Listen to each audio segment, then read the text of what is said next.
We will get to our top 5 list of coolest people in heaven. Yeah. All of us, everyone.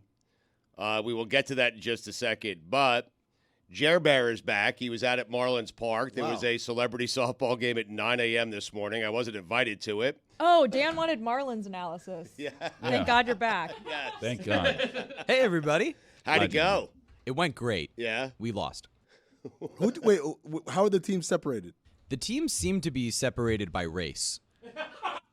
That explains why you guys lost. Huh. Dan's so bummed he's not here to talk about that. Yeah. It also doesn't help. Oh, he's not? I teed him up for it. It also doesn't help having a player getting picked off at second. That definitely did not help. No, we had a lot of communication issues on our team. It seemed like the other team had been preparing since the World Baseball Classic for this moment while we showed up for spring training. They seem like an organized softball club, right? More than organized. Yeah, they were ready. It looked like they'd been practicing for weeks together. They were making plays up the middle, turning two. It did not make any sense. Who's on the other team? Guys named Leandro and Giordano and Francisco and Hey, Our people. hey, let me tell you something. If I'm coming out there and I'm looking at the roster, like, I'm not feeling good. I felt That's opponent? great. I felt great initially, and then I saw the guys on we had multiple guys named Craig. Oh, that's bad. Not normally a good start. So you had Mish and Minervini? Yeah, we had both. Hey, look at that. Attaboy. But yeah, it went great. We don't make Craigs anymore. Hold on, Craig Mish right? is out here? I've never met a baby Craig. We're not making Craigs. Really? I know a lot of Craigs are my age, actually, but I've never met a baby named Craig. Okay. Put it on the poll. Are we still making Craigs? I think you're right, now that I think Right? about it. Have Yeah. you, Stu? I've never met a baby named Craig. No. There you go. Welcome to the club. The neutral picker of teams is a very important job whenever you're putting together like a pickup event like this where they're sort of like a different level. There should have been a scouting process. There should have been something where it should have been you. In warm-ups, there's got to be someone's that guy's clearly going to hit some home runs. Let's put him on one team. You got to separate sort of a different strata, right? There's the good players, there's the average players, there's the bad players. Let's have the right mix of the three of them on each team. First of all, shout out to Stugotz for saying it should have been you, Woody. It's a job he wants. He would quit his current job. I do it at Wednesday Soccer, and I'm really good at it. I like the idea of Woody just outsourcing. He doesn't do anything else for the leagues or for these pickup games. He just comes to separate the talent. I'd be great at it. You watch him play for a little bit, like, okay, this is what I've come 8 minutes of warm-ups, and I can pick you a good even team. Celebrity All-Star game at the NBA All-Star Weekend. It doesn't matter. Pro Bowl. When they do the flag football game, doesn't matter. Woody's got you. He's got to take care of you. But I would imagine it's easier to do that with basketball or soccer than it is with baseball because I could be going yard on everything in BP, but then put me out in the field and I can't catch or I can't move, right? That's what happened to me as a softball player in high school. They put me at third base, and I just I'd bruises the up hot and corner. down my Hot corner. shins. And they were like, well, she can hit, so they put me in center field, and I occasionally tracked down a ball. So you'd have to watch me do both to be able to tell that I should be the designated hitter. I think for something like a celebrity softball game, it's just about general athletic ability, I would say. Watch people out in the outfield, watch people take some warm-ups. But they're very unassuming. I think Amin's right. Like, you could spot a good basketball player. Like, sometimes softball players, especially softball players, very unassuming.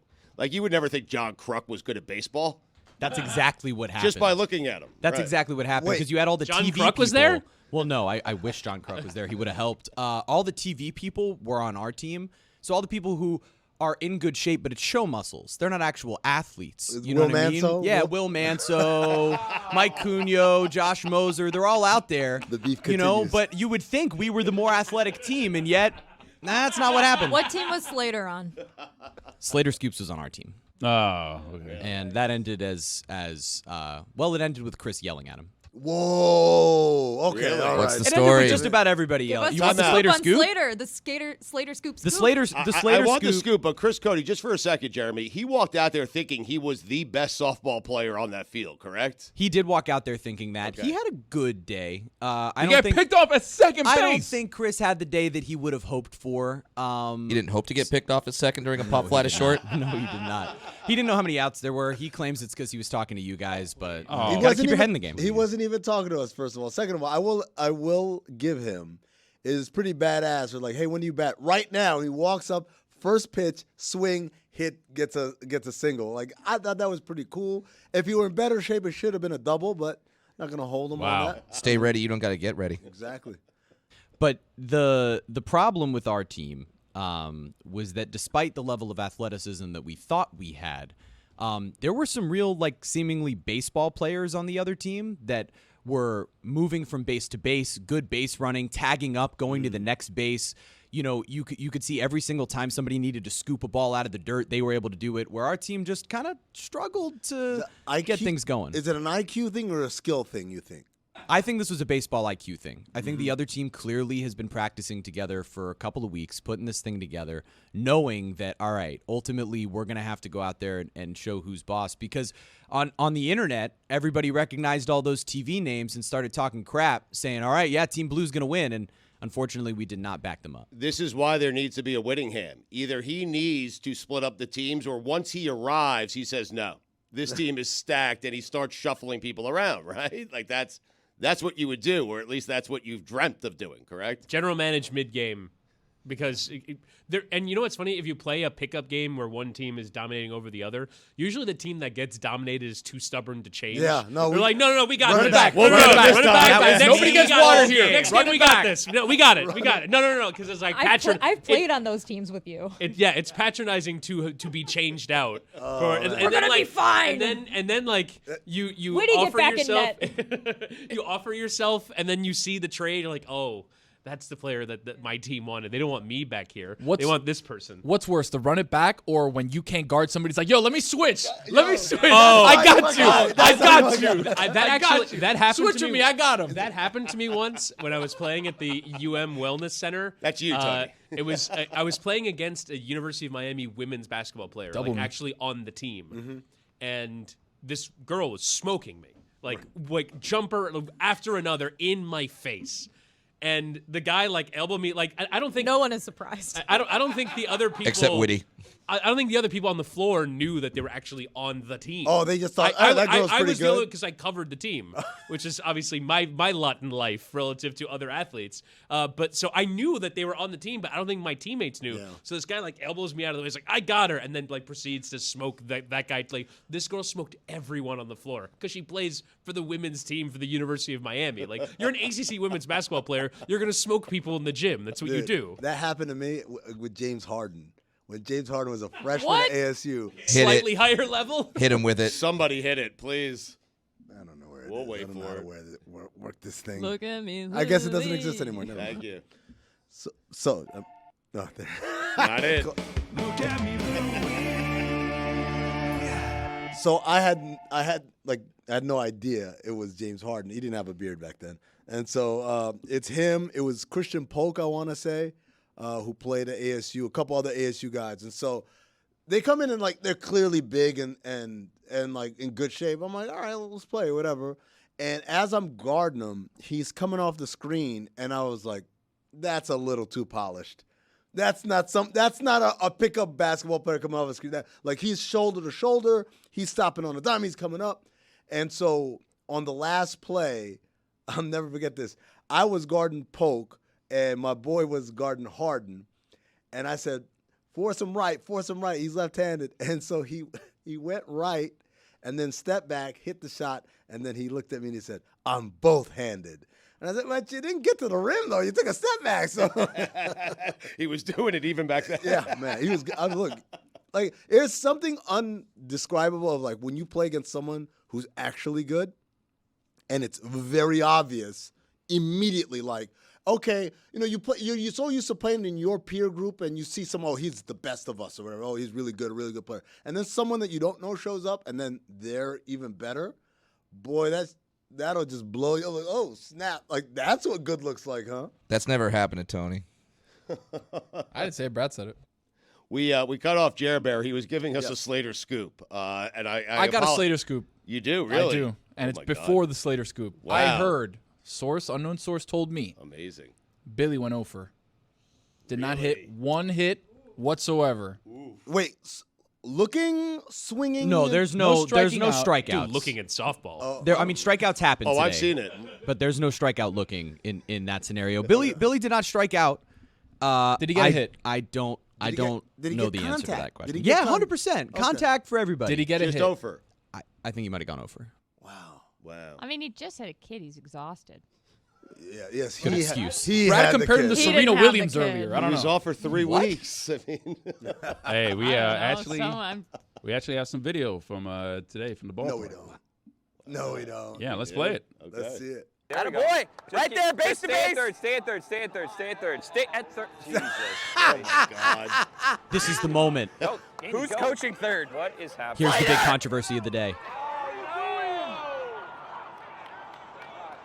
Why was Slater? He's got a slide Such there. a dumb move. No, but I got a Slater scoop. Us. Chris taking no responsibility.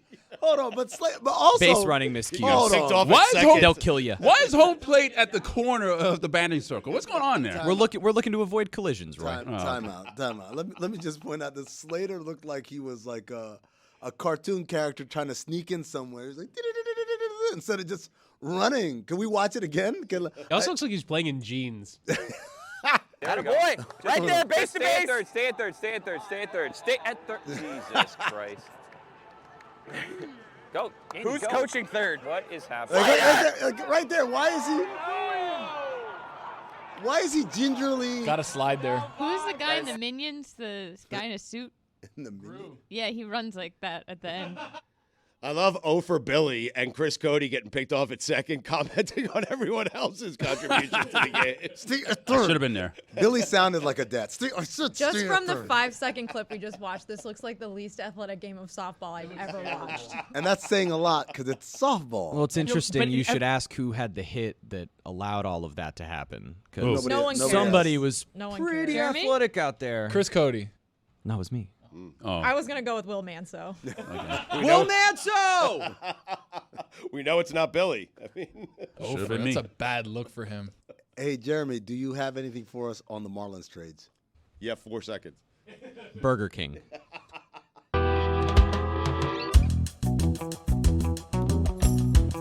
So I don't know if you guys noticed, Chris Whittingham is here. He's, in the words of Dan, he's ascended to heights greater than anything that we have here at the Elser Hotel. He is a megastar. He works for Apple. Him and Tim Cook, I've seen them palling around. Him and my man Bennett like Beckham. You guys are on a first name basis, right? Me and Bex. Yeah, see? Bex. But you're here. You're back for a day. And we're going to get to World Cup talk with you and a little Messi talk as well. Inter Miami playing again tonight, right? They're 2-0 in the, what's it called? The Leagues Cup. Leagues Cup. There you go. Whitty, was that a career highlight for you, calling that goal, Messi's first goal, Yeah. the game winner? Yeah, I mean that's the stuff. Like that's the kind of moment you dream of. Like it's sort of the game perfectly pans out for this one moment, and for it to have set up in that fashion, a free kick from the kind of range that he's scored from so many times before, and then it actually happens. There was like a split second where I couldn't believe that it was actually happening. I've watched games at Whittingham that's called. You always sound very professional, even when you're excited. And it's like, oh, he does a really great job. You're like you've been doing it for decades, right? He's great. It belies your actual age. But the video of Mike Ryan when that goal scored and he looks at his wife, and then right behind him is the broadcast booth, and we see Whitty, and I was like, I lost all respect for you. That moment, I lost all respect for you. I said, this great professional who's been calling it like he's been doing this for decades, you look like a child. Like, oh my God. But it was after I was done. So I did my call. You lay out because you hear the crowd. And then after I was done, I was looking around and I saw Mike. He's like pointing his phone at me. And I did like a double fist pump in the booth. Unprofessional. Would Vin Scully ever do something like that? Absolutely Did he ever pump not. his fist after the Kurt Gibson home run? Amin is saying you need to stay neutral all the way through. You have to. You're a professional broadcaster. I was on the local radio broadcast on the day. Local radio broadcasters are afforded some extra bits of energy. Say it again, Brad. Would Vin Scully? I think he probably did for the Dodgers. Would Chick Hearn? Would Jack Buck? do that on the Ozzie Smith home run. Chick Hearn would, actually. Chick would. I Yeah. think. Chicky baby. But he is right. If you're calling Johnny you're Most. doing the local call, you're allowed to be a fan. You can. You're allowed Like to. Jim some Mandich. latitude. Jim Some Mandich is a latitude. local legend. He rooted for the Dolphins in the booth. I was okay with it. Yeah. You're allowed to do a little home cooking. You're not allowed to be out here pumping your fists and like celebrating with fans. It was like it was a celebratory holy bleep that really actually happened. Like, oh my Act God, like you've can been you there believe that? before. But I haven't. Act is the word. Next time he will, though. Yeah. Next time I see Lionel Messi flawlessly place a free kick into the top corner, I will react slightly less enthusiastically. I do want to talk Women's World Cup with you because a couple of surprising things have happened. Brazil got knocked out by Jamaica, a team that had to GoFundMe just to get to the World Cup.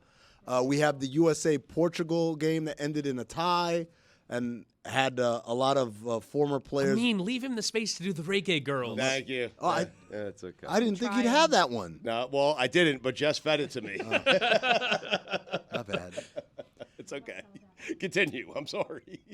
But South Africa women advanced. Benyana. We're so back. Wow. These results, though, like they portend to parity, or what is this that we're seeing? It's tough to know because the big European countries are getting better at women's soccer the more that they invest in their domestic leagues, and the big clubs and all the same Real Madrid, Barcelona, Chelsea, Arsenal, Manchester City, Manchester United, they're all investing in the women's game at a level that they've never have before. And so we're seeing the big European countries grow. Really, the shock of this World Cup has been the non-big European countries and sort of the non-traditional powers. Obviously, your Japans or US's will always do well, but South Africa is having a good World Cup. Jamaica's having a good World Even the countries where they're not going through, but they're not getting embarrassed, like the USA only beating Vietnam 3-0 was an only beating Vietnam 3-0.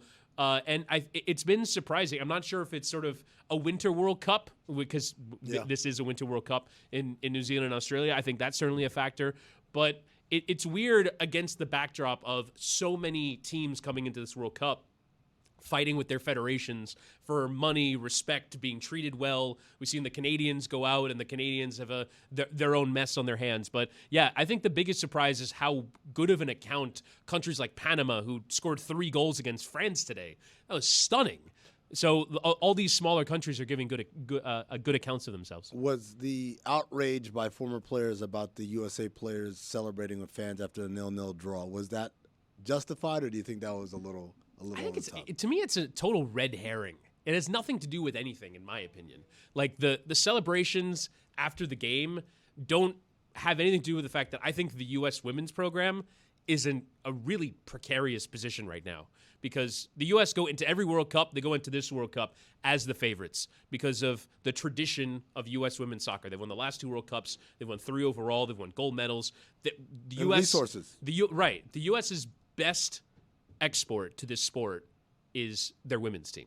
And so the fact that now other countries, as I said, are devoting resources to women's soccer, I think the U.S. system from the top down is going to be exposed in the next few years. And the U.S., in my view, are kind of on their way to being an A-, B+ level women's national team. I think we're going to see other big European countries take over the U.S.'s place atop the women's game because our system is kind of bad. It reveals itself in the men's game, and I think it's now revealing itself more in the women's game as you see the investment happening in other countries. I don't disagree with you about our system being in shambles, like you said. It's very apparent on the men's side that the house is not in order. I do think when it comes to Carly Lloyd's comments after the U.S.-Portugal game, it's important for fans who are maybe just tuning in for the first time in 4 years to understand some context, which is that Carly Lloyd has been saying these things about the U.S. women's national team now for a couple years. She's been saying that there's a toxic culture even when she was playing on the team, even when she was playing, and a lot of people vehemently disagree with her. She's, of course, allowed to have her own opinion. She has her own experience being part of the team. And part of the thing that she keeps coming back to when she says this is that the team and players are more interested in like building a brand than winning as a team. They talk about that a lot, like the older players. And we're just interested in winning, right? I don't necessarily think that that's something that anyone watching can quantify. And, you know, I'm sure she has her own set of reasons why she believes that. But I think in a sport in which every single player at this World Cup is being underpaid for what they're doing, if you're a player on any of these teams and you're trying to capitalize on the short amount of time where you can create a quote-unquote brand and make money off of your image and likeness and become a more popular player and be able to capitalize on that, I just think that it is really, it's not something that I would ever criticize a player for doing, first of all. And I also think that it is not the problem with this team. There are so many more glaring issues with the actual tactical play and the formations and the management of the team than them celebrating after a draw and advancing. But I think what Carly is trying to say is the best way and the quickest way to build that brand and maximize that brand is by winning, correct? No. I mean, yes, perhaps that's what she's saying, but I think you can do both. You would hope that you can do both. I don't think one necessarily detracts from the other. She's also speculating so much as someone who's said these things for a few years now, to then come on and say, you know, they don't have the passion or the other teams can sense arrogance. That's so speculative. And I know that's what people are hired to do on these broadcasts, to make things, you know, but if you want to focus on what is wrong, as Jess said, the tactical level of play, or, you know, in the Netherlands game, just getting completely run around in the first half, I think it's an entirely different situation than she made herself the story. She made herself the story as opposed to this team, which did make it through to the next round. And I just think what Jess said about being able to make that money in that window, you can't begrudge people that exposure. But isn't it fair? Because Carly Lloyd is not someone who's decades removed from this program, and she's someone who's highly decorated. Isn't it fair to at least operate with the assumption she knows things that we don't know about how it is inside I'd there? say that's fair. I totally think, like, yeah, she's allowed to say whatever she wants. I think that, like, there are way bigger problems watching the games. Right. And if I were, like, watching that Portugal game or the Netherlands game, my reaction is not like, oh, my God, why are they so happy? My reaction is like, why are they still playing a 4-4-3? It's not working. Why are certain players playing center back versus playing, you know, defending midfield? Like, there's a lot of other things that I see as the problem. Or even if you want to make a big picture point, for me, my big issue watching not even just the U.S. women, but even sometimes the NWSL as well, it's a very individual game. You're basically asking players, go be who you are special on a one-on-one. It's like basketball for the U.S. team, even down to how kind of ping-pongy the game is. The style is not, you know, I think I saw a stat that the average passes per sequence for the U.S. is like 1.9 pass per sequence, which is appalling. You want to be stringing passes together. The U.S. have not done that, not this year, not this. The warning sign came at the Olympics when the U.S. went out in the quarterfinals of the Olympics in 2021. They have not played good soccer for a long time. Are you going to be shocked if they win it, though? I mean, honestly. No, honestly, if this no. team Like, wins it? I kind of like This is anyone's tournament, in my opinion. For sure. Like, to me, there should be fairly hot takes about the U.S. women for how poorly they've played, but you'll have to couch them with, but they might still win because they have ridiculous talents, right? But to me, the thing is how those talents get put on the field. And I think systemically, from the national team and their current manager, Vlatko Andonovski, all the way down to the domestic league, all the way down to colleges, all the way down to youth academies, there isn't enough of an evolution of a style. Who are we as a soccer country? And other countries, when they are traditional powers in the men's side, have gone, all right, how do we fix this from the top down? I think the U.S. is having their moment. I don't think they're going to win. I think they'll go out in the round of 16 or in the quarterfinal, and I think they're going to have a come-to-Jesus moment. Who are we as a soccer country? But real quick, we had the Cooligans on last week who said the U.S. second 11 is good enough to win the World Cup. That's how deep the U.S. is. It's so deep they could field two teams. I think they're a collection of talented individuals from the top down. That's why it's a problem with Vlatko or with the way that the team's being managed. If you can't put together a team of collectively talented players, but it's how they play every week. No, but like Woody, if you guys they play every week in a style that's very individually focused. If you guys are saying this team is that talented, then Jess is right. This is coaching. They what are you're criticizing super is the coaching. That's why it wouldn't surprise anyone if they won. They have the best players in the world on this team. What they say? I don't think a coach could solve the problem of the U.S. women's team. I really don't. It's deeper than that. Yeah.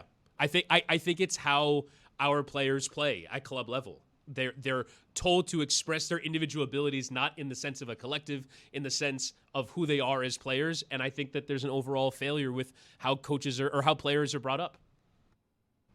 I disagree.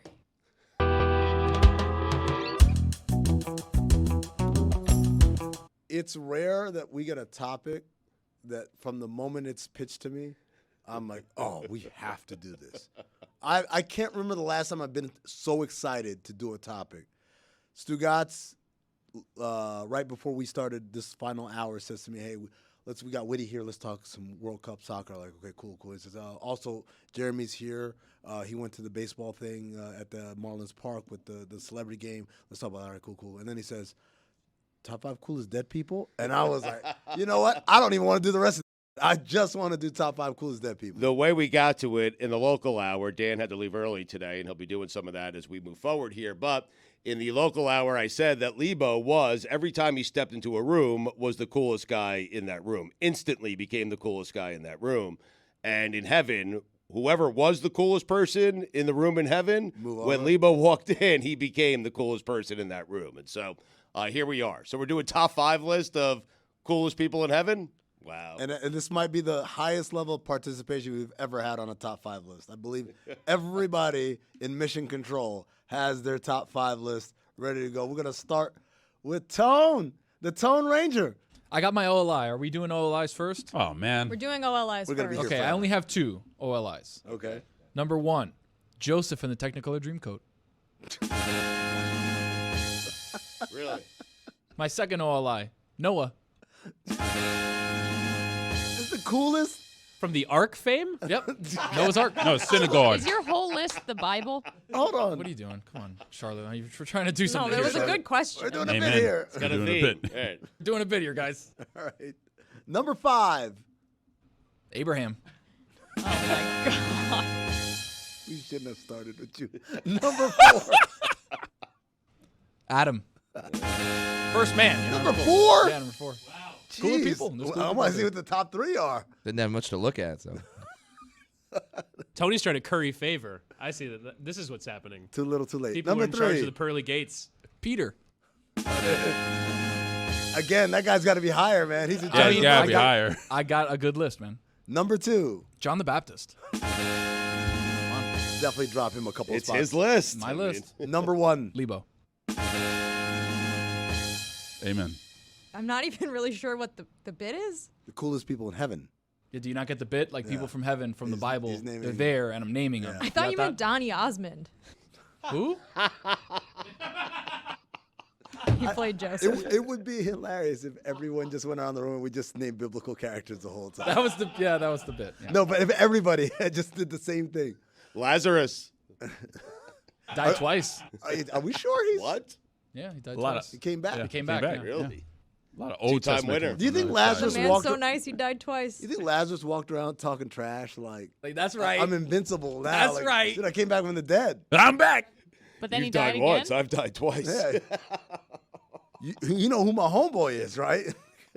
Don't wanna make me hear- call him. I want to hear Roy's list next because I know it's going to be very rooted in the 1980s and 1990s. John that's Candy. me. Oh, man. Rest in peace, Has he- Uncle Buck. did I? Oh no! Did I wish I had it. That OLI there on that you one. go. All right. I don't have any, so I got to go straight from 5 here. Okay. All right. Number 5, Jackie Robinson. Nice. I don't know how cool he'd be. His rookie year. Do you realize how No. cool he had to be? What are you doing? No, I'm just saying, like Jackie Robinson, great athlete, great, civil rights icon. Is he like a fun time? He kept his cool. Yes, that's true. Thank you. Yes, okay. I stand corrected. Number 4. Miles Davis. Damn, that's a good one. You got to be into heroin, though. Yeah, well, What killed can't win them all.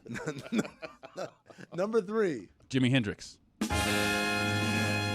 feel like he's going to be on a lot of lists. Yeah. Number 2. Prince. Number 1. Lebo. I win.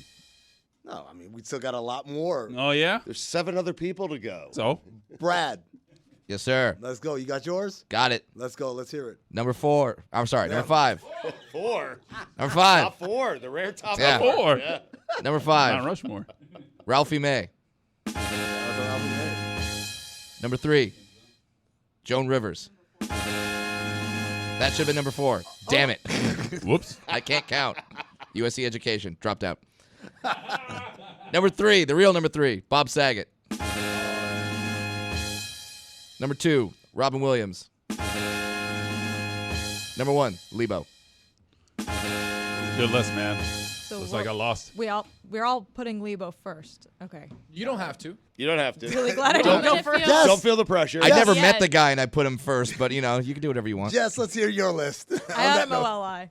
Oh, let's go. Wow. I'm just kidding. I'm kidding. Number 5, J.R.R. Tolkien.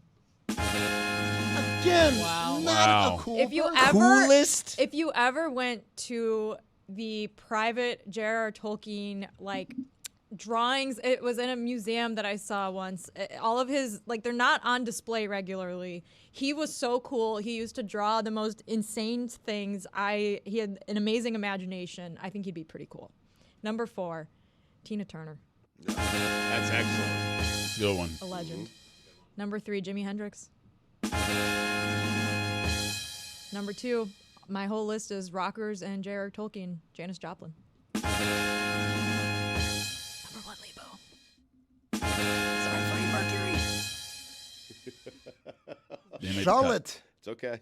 do you have a top 5 list or do you need time? No, I'm ready to go. All right, We let's go. all Googled famous dead people. I mean, Cool. we're ready. Famous cool dead Yeah. people. I'll start my OLIs. Cleopatra, Princess Diana, and Heath Ledger. All right. We're going to have to teach you how to do Very this. quick there, yeah. Yeah, there's Sorry. a little bit of a beat so that he You want can me to play do it that again? sound. Yeah. No, we're fine. Just leave some space for Roy. That's Yeah. all. Okay. Okay. No, I'm kidding. Number 5. Number 5. Freddie Mercury. 4, Bill Russell. Not cool. Not cool. Oh, wow. He's a grumpy guy. I knew Amin was gonna say I knew that. you He were. was I a know, grumpy stay guy. for it. He was Yeah. a grumpy guy. I mean, man. But you I had to still play in think Boston. He was kind of cool. Hey, man. Okay, number 3, Shakespeare. Billy. I think he'd be cool. Nerd. Number The 2. Bard. Number 2, the Bard. Number 2, Whitney Houston. Number 1. Sorry, I'm so bad at this. Number 1, Lebo. I would have laughed if you were the first person to have a different I know. number one. I'm not about to be that. Jer Bear. OLI, Joe DiMaggio, Indeed. Jolton Joe. Heath Ledger, Again, miserable guy. The Joker. DMX. Oh, no. How do you feel being on the list, DMX? I wouldn't hang out with Jeremy. That's true. He reminds me of a square. Thanks, Mean. Sorry, Jeremy. That wasn't me. That was DMX. It was DMX. Yeah, posthumously. Thanks, DMX. Number 5, Janis Joplin. Number 4, Prince. Number 3, David Bowie. Number 2, Kurt Cobain. Good one. And number 1, Lebo. Witty. I can't wait for this. What 18th century British politicians do you have? Some philosopher. All right, my OLI is Winston Churchill. Oh, Jesus Christ. Oh my God. Chris Whittingham is a fancy lad. Number It's 5. just all colonizers. Keep that handy, Roy, okay? Number 5. Aristotle. Again. Number 4. Plato. Number 3. Kant. I can't sorry, believe what? he said that. Oh, man. Number 2. Socrates. Number 1. Lebo. Chris Whittingham is a fancy lad. I miss you. Stugotz. I'm up. Yep. Number 5, Bob Marley. Number 4, Jim Mad Dog Mandich. I'm shocked. Rest in peace, Mad Dog. I had Jimi Hendrix. I had to go off the board. I went Jim Mad Dog Mandich. All right, Miami. Very Different cool, Jim. though, right? I was thinking of Jim Morrison, but sure. All right. Number 3, last 3, all 3 meant a lot to this show. Number 3, Bob Saget. Number 2, Alan Thicke. And number 1, Lebo. Oh, that wasn't on air? Damn. Oh, wow. Now it has to be on air. Wow.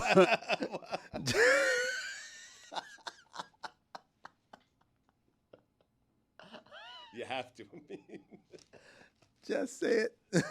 I thought you were going to say Hank Goldberg. The Hammer. All right. Here we go. I got my list. I should have. OLI number 1 or number 2, Aaliyah. OLI number 1, Whitney Houston. Number 5, Norm Macdonald. Excellent. Number 4, Biggie Smalls. Number 3, Prince. Number 2, Charlie Murphy. And number 1, Lebo.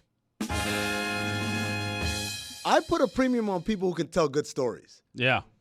Charlie Murphy has some of the best stories I've ever heard. Like the stuff that was in the Chappelle Show, just like the tip of the iceberg. This dude has had, R.I.P., a million stories and make me laugh all the time. So I like laughter. You guys had musicians. A lot of those people that you guys picked are like super drugged out, man. Yeah, but they're cool. Yeah, you have to define cool. Cool is like, oh, cool. It's not like, oh, you're funny. Oh no, cool for me is like I want to hang out with you. Yeah. I want to Well, hang that's out. a different list. And you wouldn't put anybody from. Can I also do you think Prince is a good hang? Absolutely. Yes, Oh my absolutely. God. Yes. Whittingham, 1000%. your list would be the same, right? What do you have, Aristotle? All right, we'll come back with top 5 lists of dead people you want to hang out with, I guess. Damn it, man. Prince, you know how Prince throw a party? Woof. Prince throwing a party in heaven, I want to be there. It's different than like going down the bar and like grabbing a beer with Prince. The clouds are all purple. I could grab a beer with Prince. You think so? Yeah, dude, the guy loves basketball. It would have been the easiest beer I could grab out of anyone on this list, probably. Top 5 lists of people who'd be easiest to grab a beer from. From? From? Stephen Hawking. Oh, Jesus. Not Mandich. What are we doing? He's holding on tight to those green lizards. He will punch you in the face. I mean, Mad Dog.